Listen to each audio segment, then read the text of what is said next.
The most expensive circulation supplement in the pharmacy is trying to copy a root you can buy for pocket change. For years, we've spent billions on pills that promise better blood flow. Pills, powders, prescriptions. But almost nobody told you the truth. Your body already builds the exact molecule those pills are chasing. You just stopped feeding it the raw material and quietly switched off the pathway that makes it. And one ordinary root, taken the right way each morning, can flood your system with it in about 30 minutes. It's called nitric oxide, and it may be the most important gas your body makes. Not a drug, not a supplement, a signal, the one your arteries have been waiting for since the moment you opened your eyes this morning. Here's what's quietly happening inside you right now. As we move past 60, the nitric oxide your blood vessels can produce falls sharply, by as much as half. That's not a feeling. It's a measurable drop happening in your arteries while you sleep. Your vessels, which depend on nitric oxide to fully open, begin to stiffen. Your hands and feet run cold. Blood reaches your brain a little slower each passing year. That heaviness when you swing your legs off the bed. That fog that hangs over the first hour of your day. The cold that settles into your fingers, even in a warm room. That blood pressure reading that keeps creeping up no matter what you do. The afternoon crash that arrives earlier than it used to. This isn't simply age. This is nitric oxide running low. And the fix was never in the pill aisle. You didn't do anything wrong. You were told to eat less and move more. You did. It wasn't enough.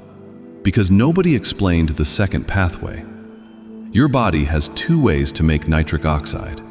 One runs through the lining of your vessels. The other runs through your plate. And that second one doesn't need a prescription. It needs the right route in the right way, first thing in the morning. And this is old knowledge, older than any lab. Long before anyone measured blood pressure, deep red roots were eaten as blood food. Roman soldiers ate them before long marches. Old European households grew them as a winter tonic for warmth and strength. Field workers chewed them raw for stamina before a hard day's labor. They didn't know the word nitrate. They only knew this root put color back in the cheeks and fire back in the legs. Midwives handed it to new mothers to rebuild their strength. It was medicine long before anyone called it food. They were right, for a reason science only uncovered in the last 20 years. Here's the mechanism they couldn't see. That root, the humble beet, is one of the richest sources of dietary nitrate on Earth. And your body has a beautiful three-step way of using it. When you eat the beet, the nitrate travels into your saliva. There, friendly bacteria living on your tongue do something remarkable. They convert that nitrate into nitrite. Then, deeper in your body, that nitrite becomes nitric oxide, the same gas that widens your arteries and eases the pressure inside them. Picture a garden hose with a slow kink in it. This pathway is what straightens the kink, and the research is real. In one double-blind study, healthy older men in their late 60s drank concentrated beet juice, and the large artery feeding their legs opened measurably wider within hours. In another, a single serving lowered blood pressure and held it lower across a full 24 hours. Not a stimulant jolt, a steady, biological easing open of the entire system. But here's what makes this worse for your generation specifically.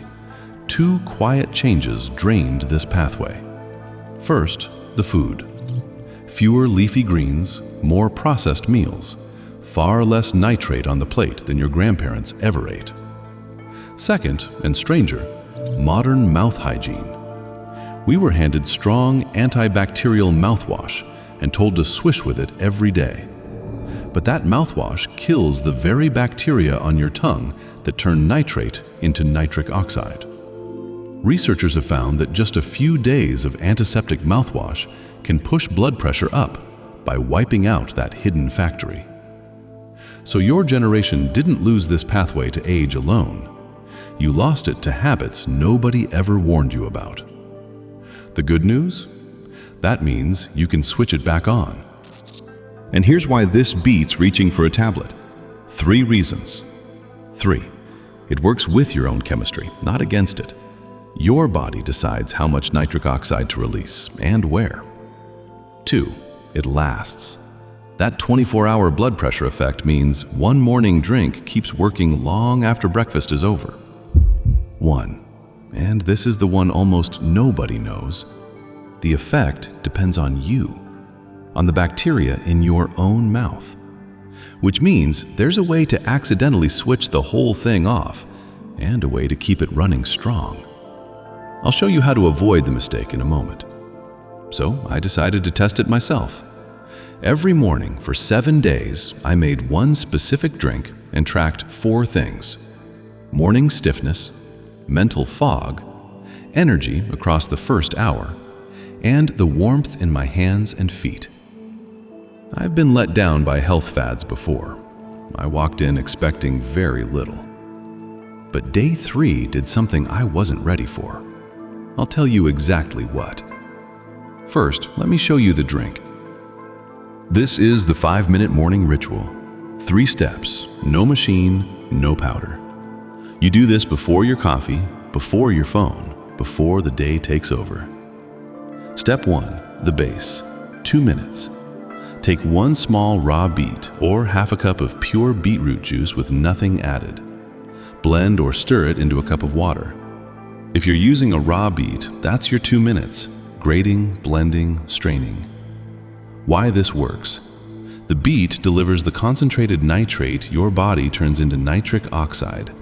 It's the exact raw material your aging arteries have been starved of.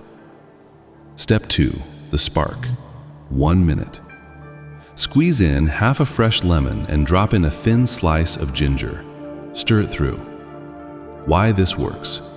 The vitamin C in lemon helps shield the nitrite as it forms, so more of it survives the journey into nitric oxide. The ginger draws circulation toward the surface. Step 3, the swish. 2 minutes, sipping slowly. Here's the part almost everyone gets wrong. Do not gulp it, and do not reach for antibacterial mouthwash first thing in the morning. Let each mouthful linger for a second or 2 before you swallow. Why this works? Remember those bacteria on your tongue? They are the tiny factory that begins the entire conversion.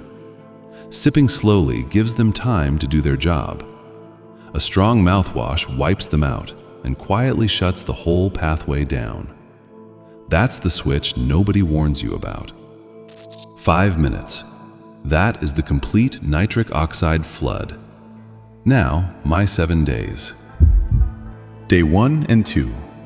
Mild. My hands felt a touch warmer by mid-morning. I nearly talked myself out of it. Day 3. I stood up from my chair and the usual tightness in my knees and lower back had loosened.